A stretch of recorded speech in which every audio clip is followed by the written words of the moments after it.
কেন ভগবান শিবের মাথার থেকে মা গঙ্গা বের হয়েছেন?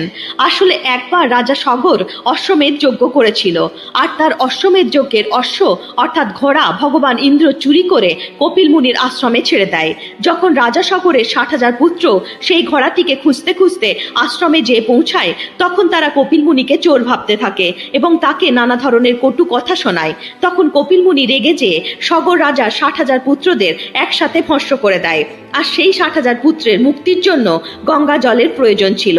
তাই রাজা সগরের পৌত্র রাজা ভাগীরথ কঠোর তপস্যা করে ভগবান ব্রহ্মার কাছ থেকে গঙ্গাকে পৃথিবীতে নিয়ে আসবার বরদান লাভ করেন।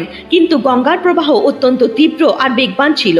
যদি গঙ্গা সোজা পৃথিবীতে প্রবাহিত হতো তাহলে ভয়ঙ্কর প্রলয় আসতো। এই জন্য ভাগীরথ ভগবান শিবের তপস্যা করেন যাতে তিনি মা গঙ্গার বেগকে কম করতে পারেন।